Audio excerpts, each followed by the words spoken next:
Hi, HRN listeners. We're celebrating our 15th anniversary, and we have a really fun campaign and an ask for you. This 15th anniversary tour is aiming to bring you closer to unique food and music experiences in some of the most exciting cities in America. All the while, we're raising funds to support our work empowering the next generation of food systems storytellers through our fellowship programs. Here's how it works. Donate to HRN and be entered into a raffle in the city of your choice to win a dinner for two at a noteworthy restaurant and tickets for two to a concert at a prominent local venue.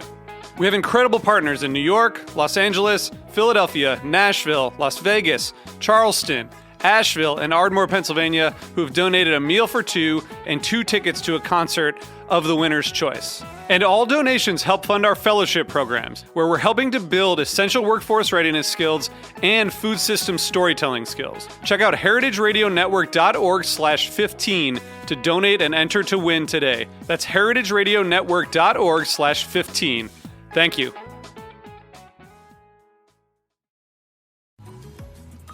You're listening to Item 13, an African food podcast, and I'm your host, Yorm.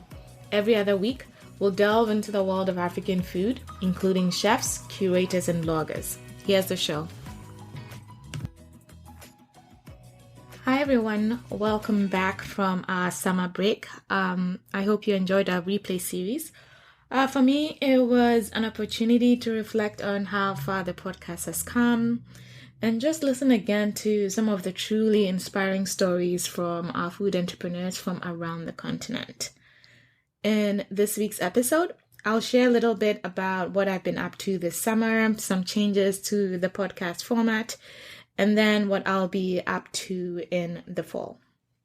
So with regard to the summer, I honestly sort of went into this summer with a lot of anxiety and uncertainty, just in addition to knowing that it was going to be an incredibly busy summer. And so anxiety and uncertainty, one, because of the launch of an ambitious worldwide tour, and then two, just a personal life change that I knew needed to happen, which I'll talk about in a little bit. So first off, the tour. A taste of Futajalo, and I'm sure if you followed us on any sort of social media accounts, you know that on the Essence 13 front, we launched a tour with Chef Binta from Fulani Kitchen this summer, which kicked off in the US. And so particularly in New York and DC, we introduced Fulani cuisine to a new community. So through a variety of different event formats, we did a family-style dinner, we hosted a traditional dine on a mat experience, and then a cooking class in Brooklyn. We did this across New York and DC. And the one thing I will say is I was just overwhelmed by the incredible support from the community. I'd never hosted anything in New York yet. And, folks like Ifra from Boswell Global, the Ginjan Brothers, Yolele, and in DC, the Young African Professionals Group, Dine Diaspora, hosted our Meet the Chef event in that city. We also had Chef Z from Taco Africana, who served as the sous chef for most of our events. Cuisine Noir supported with a feature in their online magazine, and just so many more people. I know I'm forgetting to mention some people, and I'll be sure to include all of those in the show notes. But it was just incredible support. And I personally wanted to thank my friends, Utibe, Michelle, Z, who I already mentioned from Taco Africana, Kwabna, and Simone, who between New York and DC went above and beyond. Like as the kids say these days, your friends could never. I mean, seriously, if you're listening, guys, I'm truly grateful. A lot of what we're able to accomplish, we would not have been able to do without these guys. And so while we're not moving forward with the tour, I think of it as successful, I guess, in the sense that it showed the diversity of our food. It allowed us to tell stories of the various cuisine options we have on the continent, and that we're not just about injera or jollof, as I always say. Also in New York, I participated in the inaugural Afros and Audio Podcast Festival that was held in Brooklyn. It was my first speaking role related to the podcast specifically, and I was incredibly honored to join my other panelist and moderator to chat on how we connect the diaspora through the medium of podcasting. And it wasn't just a great conversation. I think it was just really empowering to see the community come together in this way, and just people just freely sharing the resources that they use in the production of their podcast and how they get the word out. The recurring theme for me as I sort of listened and participated was, I guess you could sum it up by the idea that a rising tide lifts all boats. And so nobody was trying to hold back information. It was just, you had to be in the room to sort of just to describe the feeling. And I have to shout out to the team that put this together, especially the founder of Afros and Audio, Talib, who put together an amazing inaugural event, and especially for including the voices of the African diaspora in this conversation. So after New York, DC, I spent some time in Montreal. This was like my first true vacation of the year where I just was not focused on anything for my job. I wasn't traveling for my job or for Essence 13. Spent some time in Montreal with a couple of girlfriends, and what might be more relevant for you is that I discovered a top-notch Congolese restaurant. Like, I cannot even begin to explain. It's called Le Virunga. I may be pronouncing it wrong. But everything from the food, the ambience, the customer service was just excellent. I will be dreaming about that goat dish like forever. And then I went to Lagos this summer too, where I went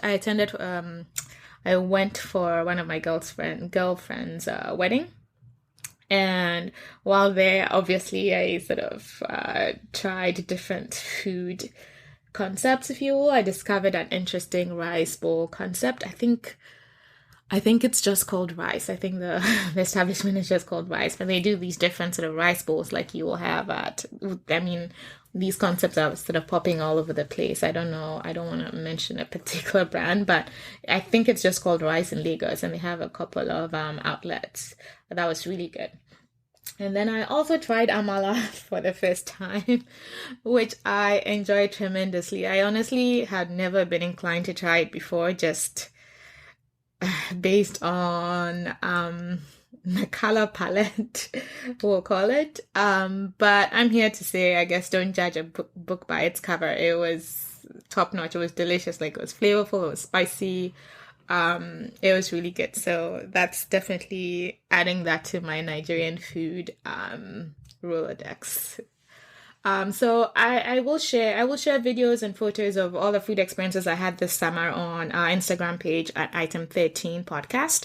I think I will put it under the behind the scenes highlight so that you can get a sense of all the different foods that I tried and all the cities that I visited this summer. And I guess finally the big, I guess it's not a big announcement anymore, but this summer, after a lot of reflection and thought and conversations with different folks, I decided to leave my full-time corporate gig. I did that this August, just to take some time before, moving on to whatever is next for me career-wise.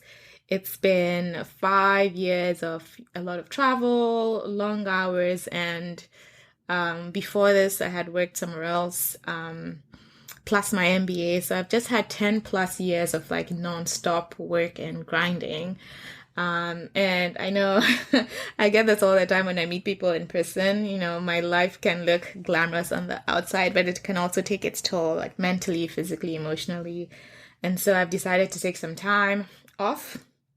And I also made a move cross country. Well, not cross country, I guess cross continent. Cross country from Canada to the US, cross country. I moved from Toronto to Seattle, and so I'm currently based in Seattle, and I've spent the last few weeks getting used to the idea of what this new phase could be. And as someone that's used to going full speed and then some, watching Netflix all day sort of quickly became very old. Like within the first few days, I kind of missed the structure of a 9 to 5, like waking up and just having a routine. And to be honest, I started looking online on LinkedIn at like job boards again. And I don't know, it's been interesting that way. But thankfully, like no job description like has inspired me yet. And so I'm learning, I guess, to lean into the idea of just being without doing. And someone mentioned to me to actually think about the idea of active being. So not just being in terms of sitting on my couch and watching Netflix all day, but active being, like learning to be present, meaning like taking walks, getting into like healthy habits like journaling, some workout routine. And so I'm trying to do that while I'm in Seattle. I don't know how long this time off will be, but I've been trying to take walks in the city. Like Seattle is an absolutely beautiful city with lakes and views of mountains. Also trying to journal a little bit more. I recently joined a Pilates club, and I mean, I don't succeed every day. Like I like where my mind is at these days, and I'm really hoping to get into healthy habits that I can take into whatever I choose to pursue next. I'm also, I don't know if I really knew this disclaimer, but I feel I need to say this. I'm very much aware that, like, of the privilege, I guess, to be able to just decide to take some time off and choose to do nothing, quote unquote. But I'm grateful that I have this opportunity, and I'm trying to make the most of it. I also have to shout out Seattle. Like one of the reasons I was sort of balking at moving to Seattle was I wasn't sure food-wise what was here for me, but it's been really surprising that I've started to engage with different people doing neat things in the African food space, but also in the food space generally. And I'm starting to engage in some things that I will probably share with you in a couple of months. But some of the spots I've discovered that I can share with you, go follow or support them on social. And if you're in Seattle in person, Gold Coast Girl, who does Ghanaian food pop-ups. Naija Buka Seattle, who does homemade or like, I guess, homemade tasting Nigerian food. And Safari, which is a Kenyan restaurant here in the greater Seattle area. Again, I think I will post, let me know, but I think I will post highlights from like my experiences with these three so far on our Instagram page, so that you can get a sense of, what their food looks like and what the setup looks like for these different food businesses. So that was my summer. In terms of plans for the fall, I don't know, people say the fall doesn't really begin until September 21st, but already working, planning an event with Impact Hub New York. So I'll be in New York in September, co-hosting an Africa Innovation event that's being held alongside the UN General Assembly. Impact Hub is sort of getting feedback from the New York community in terms of what would they be looking for in building an innovation system. And so it's everything from like healthcare, energy, but then we're bringing in, from Essence 13 perspective, bringing in like the African food component of that. And so I'll put a link to the website where you can get tickets. They're only $20 if you're based in New York. And so come support or come say hi. This will be September 22nd, Monday, September 23rd, in Midtown, New York. I'm also thrilled to be participating in New York Restaurant Africa Week this year. It's happening in October across various locations in New York City, and we'll be taking part in a variety of ways, still working out details, but there's going to be a Food Entrepreneur Award, and I will apparently be a judge for that, moderating a panel discussion. And then the most exciting thing for me is that I will be hosting our first ever live podcast show. The details coming in the next few weeks, but I'm really, truly excited to be able to give, I guess, our New York audience specifically a taste of what it's like to speak to an entrepreneur, hear their story live in person, and also give you the opportunity to ask questions live. So information on that, including tickets, etc., will be coming in the next few weeks. So I'm pretty excited for that. I'm nervous and excited, I guess, to see how that goes. So hopefully if you're based in New York or you know people that are, you come and support that. I will also say to stay tuned for how you can win free tickets to participate not only in the live event, but also other New York Restaurant Africa Week events. And then finally in December, I'm gonna go to Accra because it's home, and this can be something I talk about another day, but it's the year of the return too, and so it's gonna be a crazy busy time in December. I'm not a big fan of crowds and all of that stuff, but if you want my thoughts on the year of the return in particular, I'm happy to share. Just ping me, let me know, and I can share that in a future one-on-one episode. The other exciting thing that's happening in December is that I'm working with a chef to co-host an experience in Victoria Falls in Zimbabwe. So this is going to be over New Year's Eve. I think it's December 29th to January 2nd. And so it's going to be a stay with a chef experience. So we're going to rent a house. The chef is going to be making different meals, different experiences. And it's also alongside the Victoria Falls Carnival event. So it's not just about, just not going to be stuffed with food the entire time. There's also going to be activities happening in the Victoria Falls area. More information again on that to come soon. But yeah, so it's a busy summer. It's going to be a busy rest of the year, but I'm really looking forward to it. I'm looking forward to meeting people, especially in New York, for the different things that are going on there. And let's see, what else do I want to talk about? Oh, yes. New podcast format.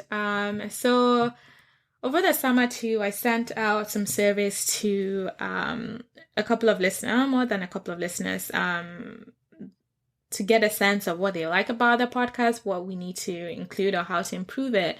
And one of the recurring themes from the responses was that more people wanted to get a sense of what was going on in the food world and sort of my perspective, I guess, in the African food context. And so I'm introducing a new segment I'm calling Food for Thought, where I'm going to share interesting food news, events, and then my thoughts on particular issues related to African food. So it could be a twist on fun topics like Popeye's chicken, or more serious topics like representation or how we show up in the general food world. I'll also share what I'm listening to or watching that's food related, whether it's a Netflix food show, whether it's a podcast, etc. And then finally, and we'll see how this goes. This is sort of an idea I'm playing around with, and if it comes to fruition, I will call it the takeaway segment, which takeaway is the way most Africans refer to takeout food. And so it will, if this pans out, it will be the final segment of every episode where I'll feature an African food business that has products, services, or events coming up. And I'll be doing this for free. So it will not cost you anything to feature your business. And if you're interested, the way to participate is to send a voice note or audio file, which has to be MP3, please, because that's, I'm not an engineer. The easiest way for me to format anything is going to be in MP3. You can email that to me at yorm@essence13.com. I will put that in the show notes so that you have the right email address. And you must include in your voice note your name, and your business's name, obviously, the exact product or service you're offering, your location, which means where's your business based, the unique qualities of the food or service, where people can find you to buy that product or service online, especially. And then I will wait to start the segment after I get a few submissions, so that I have a bunch that I know will be reflected on future episodes. And then just a note, because I know that this might come up as an issue. I will share the audio notes, what you sent to me it's going to be at my sole discretion, which means I will decide partly based on, I guess, the quality of the audio that you share, the sound quality, I mean, and whether or not all the relevant information has been included. And so if you follow us on Instagram, I'm going to be sharing a quick graphic that will show you the things that you need to include in that voice note before you send it over to me. So I think that's it. I'm really excited for this new season. We have some great guests lined up. Be sure to follow us on Instagram at Item 13 Podcast for the behind the scenes features that I mentioned. I think we'll also try to do some features with the guests for this season, especially those that I'll interview in person on my travels the rest of the year.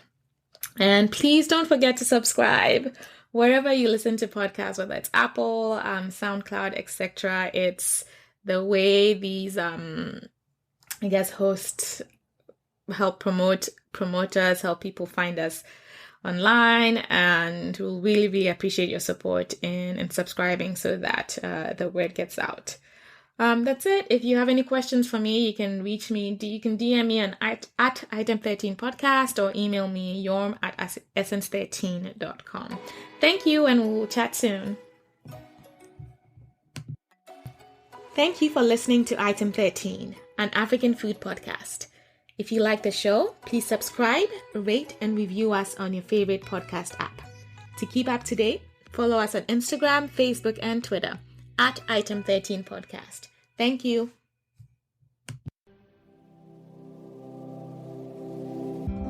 Hey there, I'm Lee Ullman here with some big news from the National Young Farmers Coalition.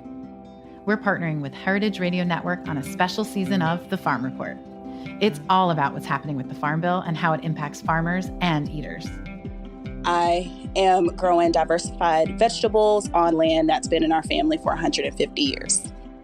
And so with the pandemic, gentrification, property values going up, we had to sell the land and we lost it. Join us as we uncover the untold stories behind this massive piece of legislation that shapes how we grow our food, what we eat, and so much more. The problems we have had, those are things that come from earlier Farm Bill and USDA policy, right? Like Earl Butts, get big or get out. It's my responsibility to know not only what I'm eating, but then like how that all came to be, and realize like, wow, like this piece of legislation, all this money, like it's technically something that I support as a taxpayer. While Congress debates the next Farm Bill, this is not just an invitation to listen. It's a call to action. Be part of the conversation. Subscribe to The Farm Report on Heritage Radio Network, wherever you listen to podcasts.